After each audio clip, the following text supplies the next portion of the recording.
Hello, it's me here once again, and today I'm going to do another one of my Uriah Heep Discography. This album is Return to Fantasy. Recorded in the spring of 75, released June 75. Features David Byron on vocals, Ken Hensley on keyboard, synthesizers, guitar and vocals, Mick Box on guitar, Kerslake on drums and vocals, and the new member of the band, famous King Crimson, Wishbone Ash, Roxy Music, bass player John Wetton. Rest in peace, passed away New Year's Eve 2017. Fantastic bass player, and was brought in, and the band has always described this more as like a hired gun, more so than an actual member. Like they just needed a guy. Gary Thane passed away.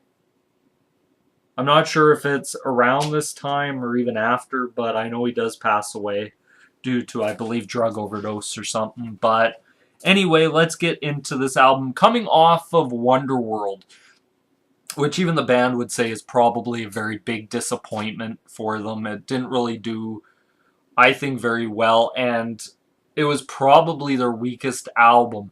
Now, after that, there was kind of a thought of what do you do? Do you continue kind of with the commercial stuff? Do you kind of venture off in a whole nother direction? Or do you kind of go back to what you know? And I think there was a little bit of all three done on this. Now, they called the album Return to Fantasy. I actually think the album is not really named properly, but I'll get more into that later. Length of the album is 40 minutes and 33 seconds, which is one of the longer Heep. I believe actually their longest album they did since Look at Yourself. So anyway, let's get into it. It starts off with Return to Fantasy, a hard opening that has a Look of Yourself feel to it. Like they are going back. I love the upbeat vocals. I like the organ sections in the song, which I love organ-driven rock. I like the background vocals. It's a very fast-paced song. This energy was missing from, I even dare say, the last album, and maybe even the album before. Just this energy. But anyway, song number 2 is Shady Lady. I like the opening. I love the riff. I love the vocals. They're very infectious. Oh, shady lady. It's very upbeat, which is a theme throughout this. It doesn't really have a lot of those slow parts to it. I love the music interlude to the song. I love the bass, but the only problem I had with the song, I felt like it needed a Mick Box solo in it, which is kind of a little nitpick, but it is what it is. Next song's Devil's Daughter. I love the opening. I love Kerslake's drumming and the cowbell throughout. I really like David Byron's vocals on this, and I like how the guitar fades, like it's soloing, but it's fading. And then it goes into this middle section where it kind of feels like the guitar is battling, like the music's battling itself, which isn't a bad thing. And Mick Box's solo sounds epic on this song. Song number 4 is Beautiful Dreams. I like the opening. It sounds epic, very upbeat. I like the high vocals, sort of David Byron's showing off that he can be an air raid singer at times and that he can shriek very well. I like Mick Box's solo. I love Kerslake's drumming on this entire album. It's fantastic, spot on. I think Lee Kerslake was on this album. May I dare say one of his better drumming performances is on this album.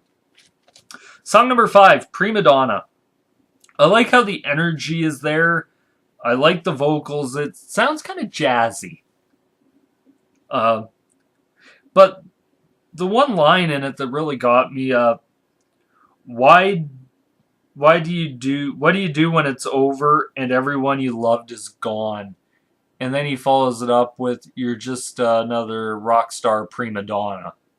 It's very interesting that he went there. But anyway, good song. Next song on the album is Your Turn to Remember. It's blues rock. I'm a huge fan of blues rock. I like bluesy rock songs, and this one worked very well. I like the soft Byron vocals. I love the background ooze. One thing I noticed throughout the song, really, it doesn't really change. The tempo doesn't really change. The guitar work on it's amazing. The bass work's solid. The drumming's solid. It's a good song. Song number 7 is Showdown. Organ intro, slide sounding during the intro. Sounds almost All My Life-esque from Demons and Wizards. Love the vocals. I love Box's solo. It's very upbeat, and I do like some of the tempo shifts. Song number 8 is Why Did You Go? It's the sole song on the album, or at least that feels like to me. It almost has a bluesy, country-sounding, kind of southern rock feel to it.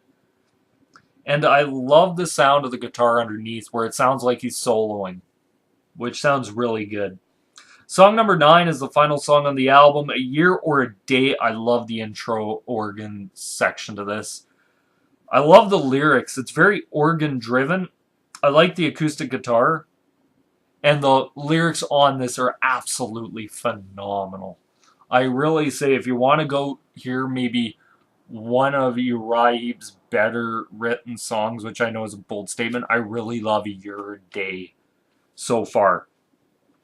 The only qualm I had about it is I really felt like it needed a Mick Box solo to end out the song, or somewhere in the song I felt like Mick Box would have made this. Even if you would have maybe put it up to 45 minutes and took off maybe another song off the album, I wouldn't have had a problem with it.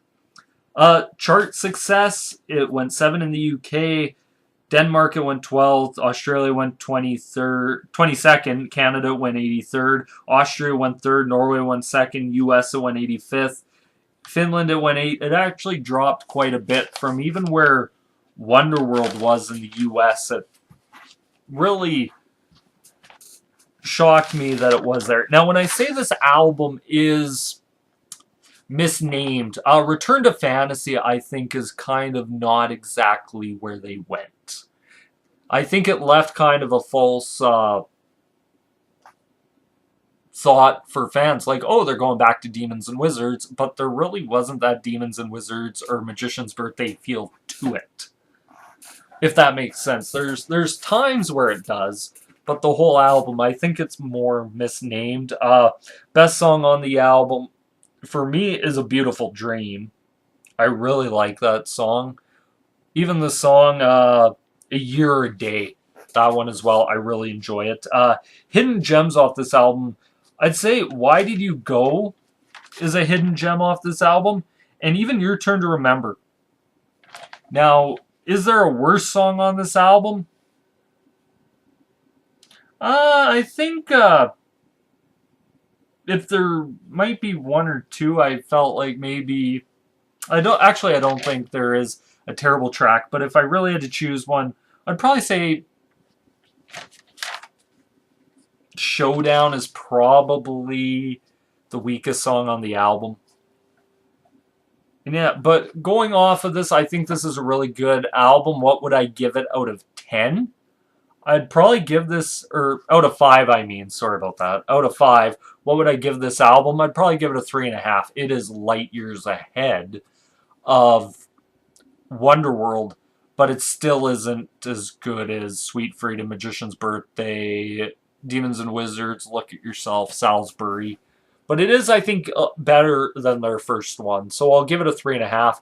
Anyway, that's my review of the Uriah Heep Discography's Return to Fantasy. Be sure to like, comment, favorite, subscribe down below.